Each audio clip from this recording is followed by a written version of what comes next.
Dear student, today we have started with the 10th chapter mensuration. Mensuration means it is related with the area and perimeter. Now, perimeter is related with the simple closed figure, two-dimensional simple closed figure.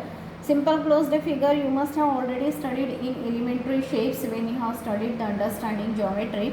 Closed figure, it should be closed. This will be open, okay, because the ends are not meeting. Where it is a starting, it is not ending with the same point. If I am starting the figure from here and going to end it here, then it will become a closed figure. Now it is a simple closed figure which is having some boundary. Boundary means along with I have taken a chalk, that is the boundary.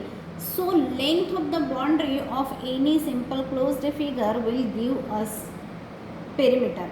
Okay, total length of the boundary. In case of any polygon, polygons means you have studied a triangle, square, rectangle. These are the polygons. Polygons are having the sides. Okay, if you want to find out the perimeter of any polygon, then it will be the sum of all the sides. If you are going to start from here, so this plus this plus this, okay, that will be the perimeter. Means we are going to start it from one point, we are moving along the boundary and ending at the same point. That total length will be a perimeter. So here are some formula I have given you for the perimeter. If the figure is a square, square means we know that all sides are equal. So if A, these are the sides of a square, then it's a perimeter. Perimeter means this plus this plus this plus this. It means A plus A plus A plus A. 4 times of A, or I can say the 4 times of the side will give you the perimeter of a square. Triangle, if triangle is any triangle, if it is there, scalan, whose the sides are A, B, C, then its perimeter is given by A plus B plus C.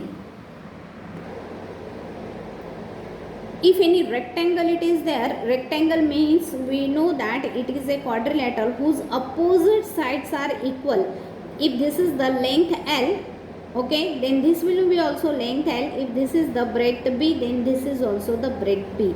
Now to find out its a perimeter, we have to add L plus B plus L plus B. It means 2 times L and 2 times B we have added. Or I can say that if I will add L and B and I will make it double, L plus B and make it double, it will be the perimeter of a rectangle. Similarly, for any regular shape, we can find out its a perimeter by number of sides multiplied by its a side. For example, if it is a hexagon, regular figure means it will have the side length as well as angle will be the same. Okay, length of the all sides are equal. It means it is a regular polygon. Regular polygon is equilateral triangle, square, regular pentagon, regular hexagon. Now here I have taken the example of the regular hexagon. Now hexagon means 6 sides are there, which all 6 sides are equal. Okay, so what will be its a perimeter? A plus A plus A plus A plus A plus A. 6 times A I have to add. It means it will be 6 times of the A or 6 times of the sides. Now depending on all these, we have studied the exercises questions. Exercise 10.1.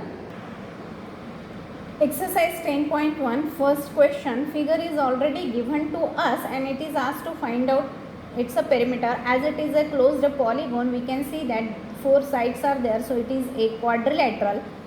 Now for any polygon, some perimeter will be sum of all its sides.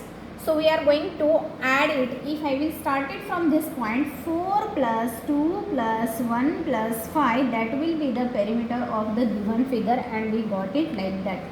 One more figure I have shown it here. If you are going to start it from this side, 1 plus 4 plus 0.5 plus 2.5 plus 2.5 plus 0.5 plus 4. Now it's completed. So that will be the perimeter of the given figure.